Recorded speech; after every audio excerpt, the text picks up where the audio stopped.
It's now my privilege to introduce President Lori Bettison-Varga. Lori is a scientist by background in the field of geology. She is a leader in women's education and advocate for women's rights.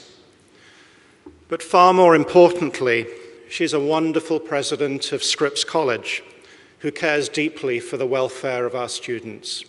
Ladies and gentlemen, please welcome Lori.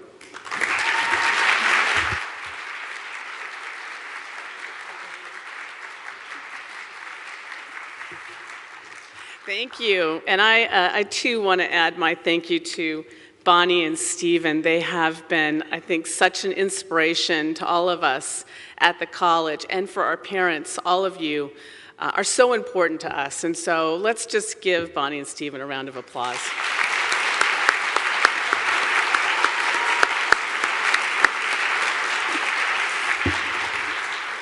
So welcome.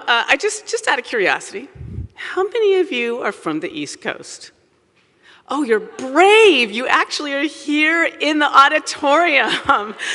Well, that's great. We know that you're enjoying the sunshine. I hope you brought your shorts and soak it up and know that your daughters are having a fabulous winter out here. And to those of you that are first-year parents, how many here are first-year parents? Yes. Now, it feels better than orientation. I was just talking to a mom who said it's a little bit more relaxed, right? And really, our goal here is to give you a taste of Scripps firsthand, what it's like to be on campus without the rush of moving in and worried about whether or not your student is going to adjust well, and all of the emotions that you have in that first orientation experience. So enjoy the opportunity to be here, to take some of the opportunities to engage with our faculty and staff at the presentations. The food, fabulous. Kudos to our dining services, you already know that. And of course, the grounds crew and the maintenance crew have done everything they can to make sure that the campus looks spectacular. But here's what I want to say to you first and foremost is that we do very much care, as you know, about the student experience here at Scripps. But also, I want you to leave here with the message that you really are our most important ambassadors for the college. Your students are here now. You are influencers. You can tell the story about the value of this educational experience. Now, as you're getting to know Scripps, those of you who have been here, any senior parents in the room? A few, yes, last one. And you know, the senior parents can tell you how that has, how their daughters have grown over their experience here at the college, and you're just getting just a touch of that in the first year. I also know, having had two of my own go off to college, and of course talking to many students over the years, that the second semester is better than the first semester, because the first semester is one of transition. It's really difficult for everybody, and particularly I think for students who come a long way, it can be quite a shock. So I think coming back and finding their home, that this is their home away from home, is all part of that second semester experience. And I hope you're seeing them feel more confident about their time here. So knowing that you are influencers, I want to remind you, of a few tidbits that you can share with family and friends. First off, you all know, because we've talked about this before, but a good reminder is that we continue to be highly ranked in U.S. News, and you know we're number 24. But more importantly, and we did talk about this at orientation, but you may have forgotten with all the pressure you were under, that we're on the top 20 lists for really important markers, particularly the best classroom experience. We're really proud of that our students recognize the classroom experience here is stellar. You also know that we're recognized for low student debt, and that the high school counselor's assessment is incredibly strong of what we offer here. The student-faculty ratio, of course, your daughters are experiencing that. You also know that we're in the Princeton Review, and that's where we really see some of these benchmarks coming across, because Princeton Review is the one that actually is based on student feedback, and they talk consistently about quality of life and classroom experience. But they just released, I don't know how many of you saw this, Princeton Review just released the top 200 colleges that pay you back, because they know that families are interested in that. And we're in that list of 200. Mind you, there are 3,000 colleges and universities. So we're in the list of 200, and we're on their list of best financial aid, which we're really proud of, because we want to make sure that we do whatever we can to support deserving students' attendance at Scripps. And of course, you know that Forbes magazine has listed us in their top 100 for academic excellence. All things you already know, but just remember those and keep those in the back of your minds when people say, Scripps, where's Scripps? Okay? You're ready, right? Okay, good. All right, just a couple of student things, accolades that have been happening that we like to talk about. I want to tell you a little bit about Claremont Mudd Scripps, our CMS Athena's teams. They're fabulous. We're very proud that we have, it's cross-country, soccer, and volleyball. We're Southern California Intercollegiate Athletic Conference champs. And right now, our swimming and diving and basketball teams remain undefeated in SCIAC play. And we have a couple of Scripps students who are starters on that basketball team. It's great.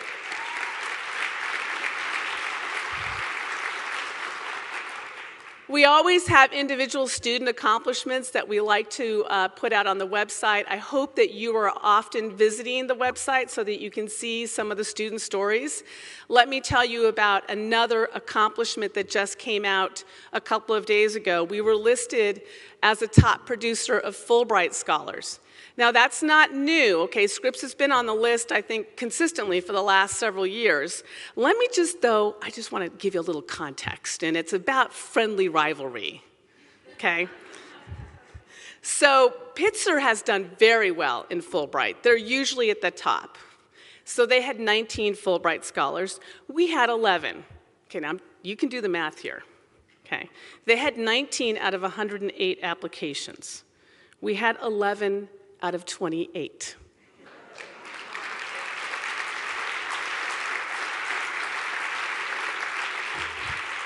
I can't help it. I just can't help it. I just think that is so awesome. And here's another little tidbit when you're out there talking about Scripps.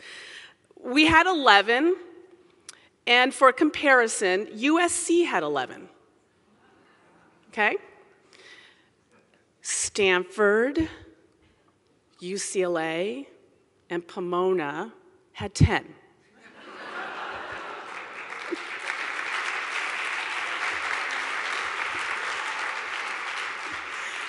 So, not all of our students are going to be Fulbright scholars, but what it tells you is the quality of the experience and the quality of the students and the preparation the students have when they go for those post-baccalaureate fellowships. And I had the privilege of just a couple weeks ago in Washington, D.C., talking with a couple of 2014 graduates, all 5 of whom had amazing jobs.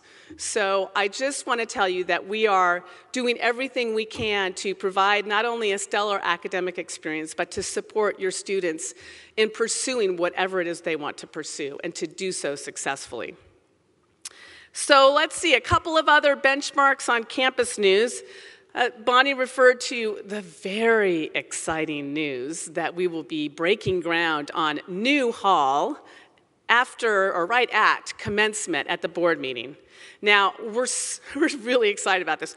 I will just say I'm really excited about it because it's been 5.5 years of my life getting this thing to this point. So I am very, very excited as well that the 110-bed facility is going to be LEED Gold certified. I think most of you know the LEED benchmark. It is a standard of excellence for sustainability, and of course our students and our faculty and staff are very interested in Scripps as a sustainable campus, and our board has agreed to that gold standard. And quite frankly, you know, that is a statement about resources as well. It does cost more to build at the LEED standard. In California, now the building code is LEED Silver equivalent. LEED Gold is a step above, and we are saying to our community that this is really important to us. So it'll be our first officially LEED certified building. And yes, we will be getting rid of the forced triples. So something to look forward to, and it's going to be spectacular.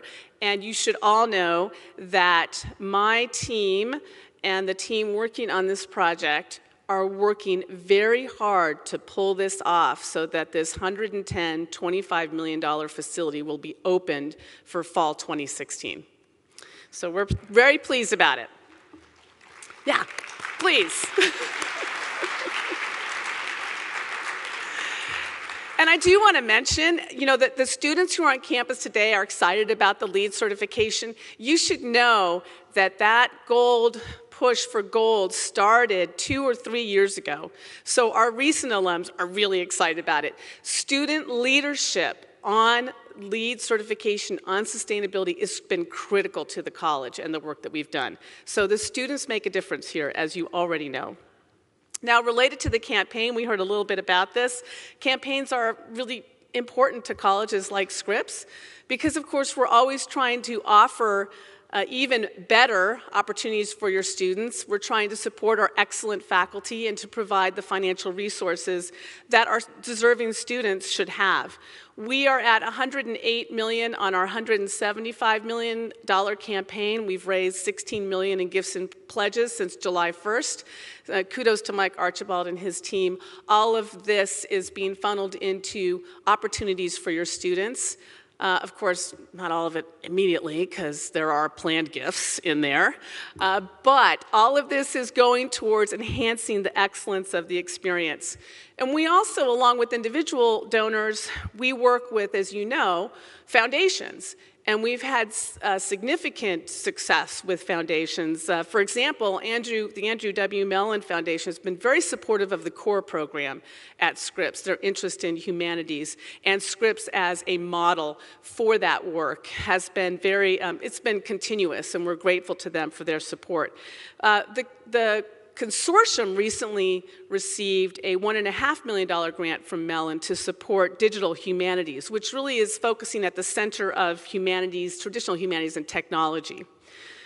Some of you may know that we've had a grant from the Bechtel Foundation for $1.4 million, and that has really supported our remarkable science program that we share with Pitzer and CMC, and particularly in the interdisciplinary work that program does so well. And I was speaking to some parents last night about our science program. As a scientist and as someone who's been long engaged in undergraduate science education, I can tell you that I think the Keck Science Department is by far away one of the top undergraduate science programs in the country. And a lot of it is rooted in this interdisciplinary approach that they take over there. So your students who are in the sciences are getting a top flight education from committed teacher scholars who are doing undergraduate research opportunities supported by a grant like this.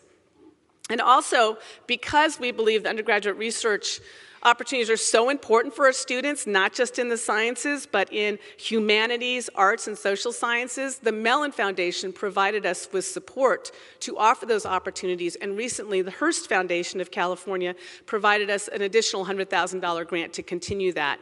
And that actually, those experiences, the undergraduate research experiences across the disciplinary areas, are a key part of our campaign goals. We want to be able to endow those so that future generations of students can have those opportunities. So we're really excited about those. Now let's talk about something a little bit closer to home when it comes to sustainability in the grounds. So your students probably know that way back in the day, the students at Scripps gave up dessert for a year so that they could plant lawn, right? Because at the time, the board said, no, it's too expensive to water. California's a desert. Should we really have lawn here? Well, the students wanted it because they wanted to use it. And in fact, our students do use the beautiful lawn spaces on campus. But we have been working to reduce the lawn in areas that are not so important in terms of our student use and the events that we hold. So high traffic areas or areas that just simply don't need lawn, like the islands on Platte Boulevard that we took all of the lawn off of and planted sustainable drought-resistant plantings. And we're doing this, as you know, those of you from the state and probably those of you from anywhere in the US know that California is in an extreme drought. So some of that snow in Boston we wish we had in the form of liquid water right away. But it is a challenge for us to manage the aesthetics and the use of the campus, but also making sure that we're not watering in ways that are unnecessary. And the city has a great rebate program for us, so we got I think it was $30,000 from the city to take the lawn off of the islands in Platte. And that project was $20,000, and it's going to reduce our water use already by 66% in that area. So we're really trying to be responsible in that, and next time you're back, you might see some changes in other areas. I think probably one of the most visible ones is there's a plan to reduce the lawn in front of the President's house to still have the kind of the linear look from the elm tree lawn to the front door, but to reduce all of that lawn. And so we're really thinking carefully about how to make the grounds continue to keep the aesthetics, but to be wise and sustainable, particularly in the use of water. And I really want to give the students, again, on the Sustainability Committee, and the students who work with Lola Trafficante, our Director of Grounds, kudos for advocating for this kind of work. So we're excited about that. Let's see, as we move into the spring, we're going to be launching the LASPA Center, which some of you may have heard about. And I want to thank Charlotte Johnson, our new Vice President for Student Affairs, for leading the steering committee and the search committee for the director for that program. Let me just give you a kind of a quick synopsis of what we hope LASPA will do. It will be a place where we will be bringing extraordinary leaders in all career areas and volunteer paths into campus to work with our students, for our students to learn from them in small group sessions and in workshops. And we expect down the road that this will be not just a physical on Scripps campus, but a virtual platform for engagement for your students when they become alums as well, and a way to connect our alums to our current students. It will be a place where we are engaging with partnerships with community organizations to work with both nonprofit and for-profit settings that will help our students get an understanding of how to navigate organizational structures outside of Scripps, and to also do real work in those environments. That's a theory to practice bridge. And lastly, we expect that the programming will include workshops that involve financial literacy. I think all the parents out here would say financial literacy is key to a successful life, understanding how to use your resources wisely. And I think our students are craving that opportunity, so we hope to be able to provide that. Public presentation skills, networking, to name a few. We're right now working, actually the search committee is bringing to campus finalists for the director position. We've had one already, we have 2 more to come, and we are hopeful that we will be announcing the new director sometime in March, hopefully early March. But we will be having a launch on April 2nd. To save the date is going to be going out soon. We invite everyone to come and engage in this. It starts at 4. Right, Charlotte? I think it's 4 p.m., and we have some alums coming to speak, some other highly visible individuals such as Laurel Ritchie, who's the president of the WNBA, and Barbara Arnwine, who's a Scripps alum and a very well-known civil rights activist. So we're going to have some interesting sessions and a celebration and really get excited about launching it, particularly with one of the signature pieces of this program, which is the first announced action grants. And these will be 2 students for projects that they're passionate about, that they need seed funding to turn into action. So this will be a student-centered And as it rolls out over the years ahead, we look forward to really seeing it as a signature program at Scripps, that it adds value to what we're already doing so well. Now, it wouldn't probably be appropriate for me to not talk about some controversy that we might have had on campus. We've had, it's been an interesting fall. I will say the one thing about the fall semester was, I think we saw more alumni engagement in Scripps in terms of things that were impacting the campus than I had seen probably the 5 years before. And I just wanted to talk about one of those, and I'll have a chance for a few questions, and I'll do my best to answer. I've got some of my senior team members to help as well. But we did take head on the admission policy. And you will have seen that this is happening with women's colleges around the country. Mount Holyoke and Mills announced transgender admission policy, application policy in the late summer, Simmons in the fall. Our board decided and voted on an admission policy, an application policy in December, which you all would have heard about. And Bryn Mawr just announced earlier this week their policy. And I think the message I have for you is that the students have been very engaged in this work with us. We are really proud of the way that they voiced their support for the policy that was implemented, or we will be implementing for not this year's applicants, but next year's applicants. We basically have expanded the application pool to individuals who identify as female, who may not have a current birth certificate that states that they are female sex. Thank you. And it's, as you know, it's almost, I think, I'm see how I want to put this. I think the issue of transgender rights is certainly one of the new civil rights movements, and we see a lot of the conversation in the media. There's been a lot more, I think, awareness of issues that transgender individuals face in their lives, and our students and the faculty and the staff here and the board want to embrace and include our transgender students and individuals that will find this a place where they can flourish. So that is the goal, and I'm happy to answer any questions you might have about that, but we're very, very pleased to be moving forward and working with all of the remarkable students that come to the college. So I hope that the examples and some of what we've talked about here, I've talked about with you, give you a sense of momentum, vision, and passion that infuses every aspect of life on this campus. And I will tell you, it is a true joy for me to know that our students today are every bit as passionate as our alumni. You should know there's a long, long legacy of passionate, committed, opinionated, successful Scripps alumni in the world. And I get to hear from all of them, which is so much fun. It really, really is. And I have no doubt that your students, when they're alumni, will have the same engagement with the college. It is a place that inspires commitment to continue educating and empowering women. And I see that here, I see that in our community at large.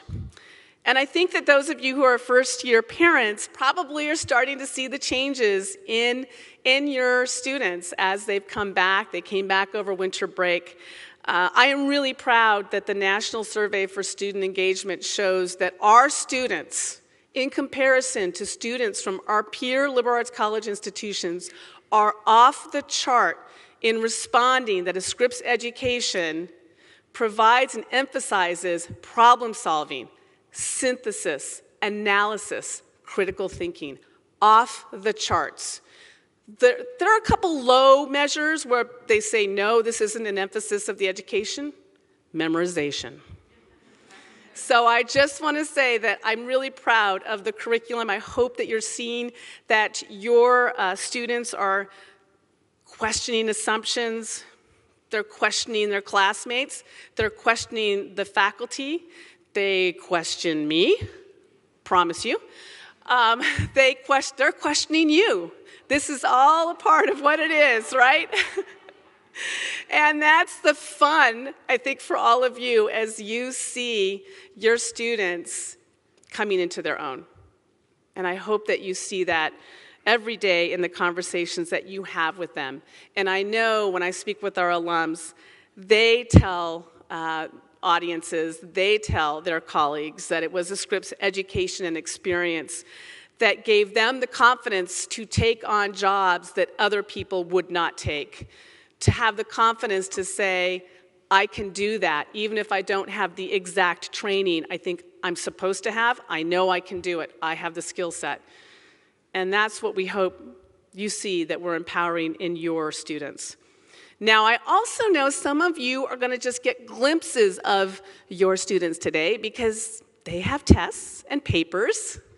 And no, we don't tell our faculty to not give tests and papers because it's family weekend. It's life in college. The only scheduled exam period we have are finals. So we know you're going to be grabbing some time with them, and you know that the sign that they're studying and working on papers and tests is actually good, right? That's why they're here. So you should take advantage of all of the opportunities the weekend gives you to get to know Scripps better.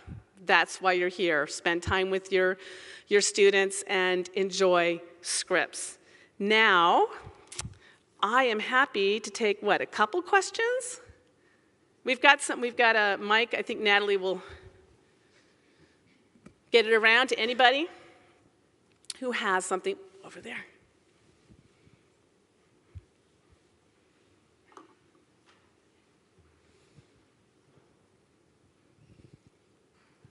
Thank you. I'm the parent of a freshman, and I have a question. We're delighted to hear about the new dorm, and congratulate you on your efforts for that. But we're wondering what the rationale is behind starting that before air conditioning some of the dorms that don't have it, because I know it was a particularly hot fall. Yes. But in this day and age, the question is, is it right for the students to have to suffer through that?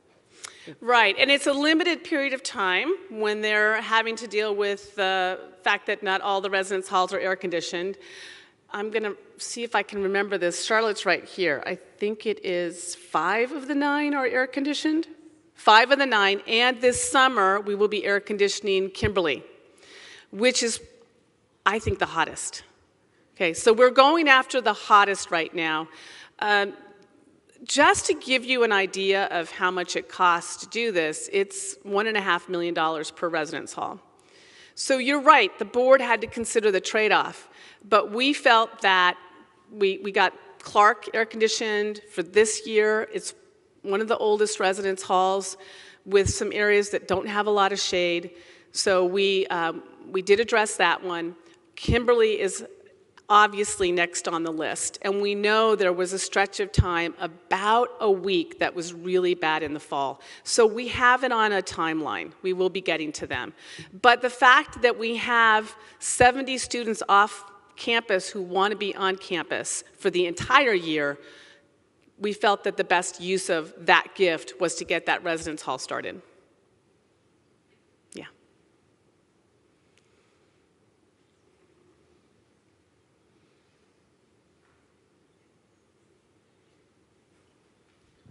Hi, I'm a parent of a freshman, and my question is, I would really love to know what policies or practices do you have in place to ensure the success of each and every student? Are you speaking of success in the classroom? Both academic, social, emotional, each Right. way. So I have, our deans are both here, and there are a multitude of ways that the academic affairs and the student affairs actually look to support students. What I would suggest, because they're better positioned to give you the specific programs, is that you go to their session at 1:30, where they can talk specifically about the different programs that we offer to support students. But you should know, as a parent, that your student can always go to the Dean of Faculty for academic issues, to the Dean of Students office also if they're wondering about academic support, but for other kinds of support, and that we take very seriously the goal of supporting each and every one of our students. So I just want to make sure everybody knows that. But if you have specific questions about programs, I leave it to the two of them to really give you a fuller sense of that this afternoon. Okay, other questions? I think we have time for... We have time, come on.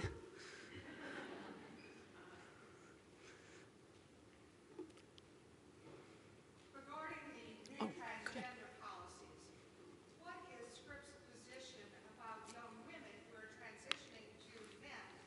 Are these young people forced to leave the college which has admitted them, or are they able to finish here? Our policy is to, in the admission practice that we have done, is we allow for application anyone whose current birth certificate is female, and any student who comes to the college and transitions during their time here stays as a Scripps student. Yeah. And we have a lot of resources for student support, and I think our student community, I will say, is very geared towards inclusion. Yeah.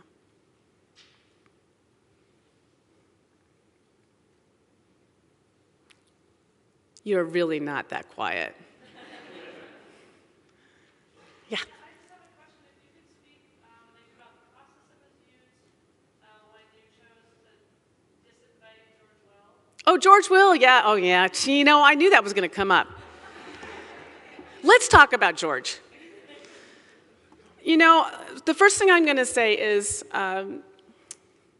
we're really proud of the Elizabeth Hubert Malott Public Affairs Program. We have had 8 phenomenal programs on campus that include Ayan Hercia Lee, Charles Krauthammer, we've had Newt Gingrich. So it's been a fabulous program, annual program, and when the speakers come to campus, it's not just up here giving a speech.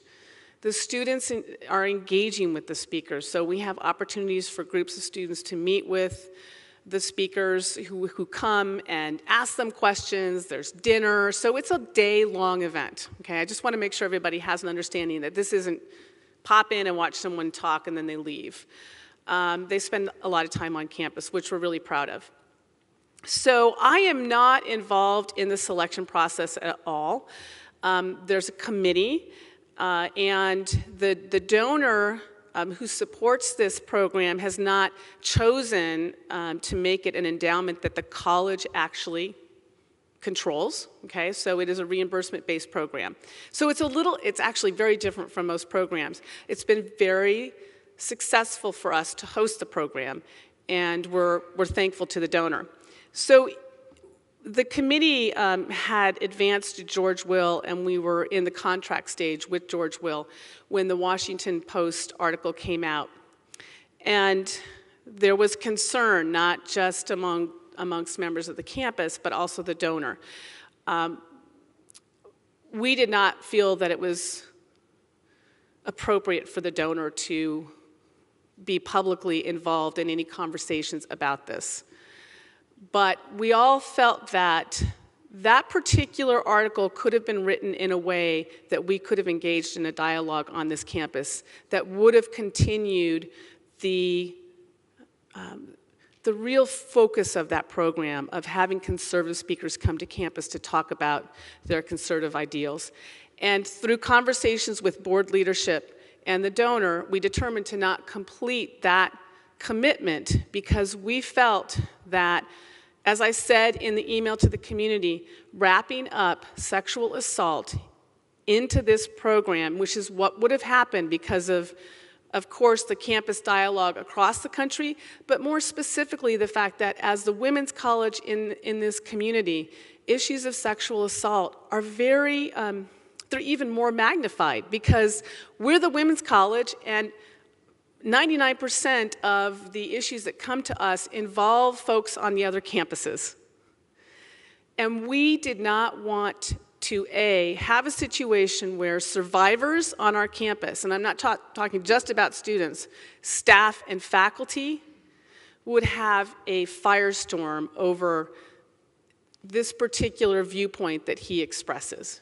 It's not that we don't feel like Scripps is a place where you can engage in substantive dialogue around difference of opinions, but sexual assault is a different level for us. We just felt like it was not something that was going to be a positive engagement for the community at the time. And that decision was made in July, or late June, early July. We did not pick a fight with George Will. I'm just going to say that. We did not pick a fight with him. We just said, you know, our plans have changed. It's not a free speech in the sense that when we have these individuals come to campus, we pay them. Okay? We do pay them. So I think as a private entity, we're not actually oppressing his freedom of speech, which he has in the Washington Post when he writes a column. I think more of our students know George Will now than they did a year ago. I'm just saying, I think they do. It was a very tough decision back in July, June and July, very tough. We made it, we went forward, and he made the decision to leak it out 3 months later, and we managed it as best as we could. I would say, and I've said this in many contexts, if George Will wanted to come to Scripps College and give a free speech, he should give me a call.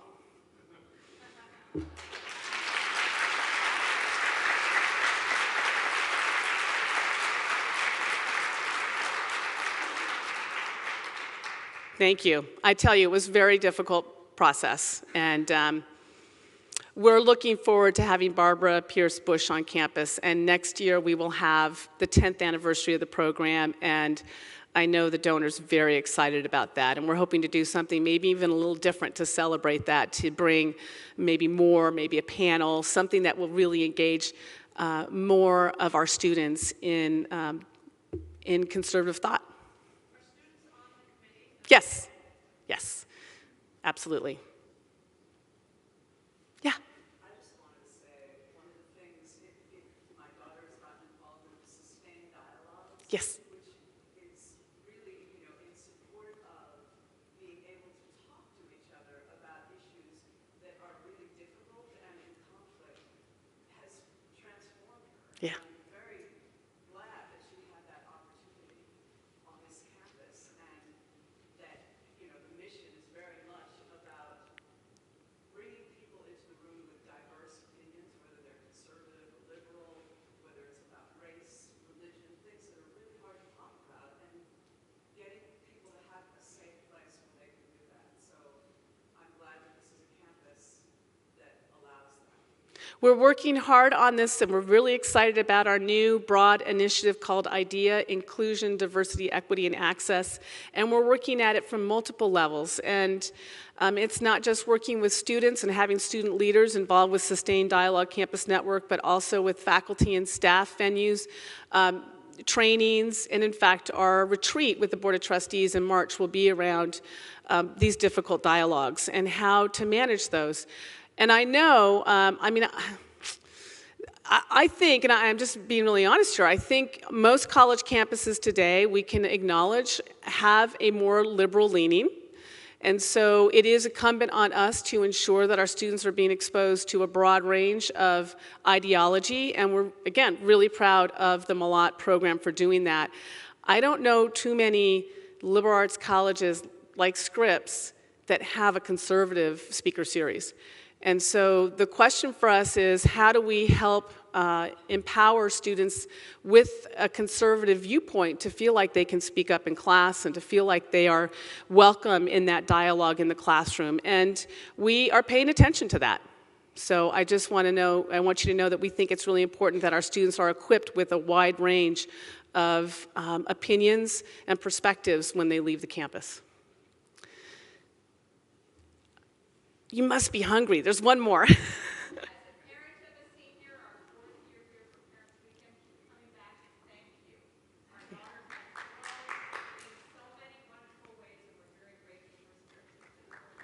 Thank you. Thank you to all of you. Thank you. All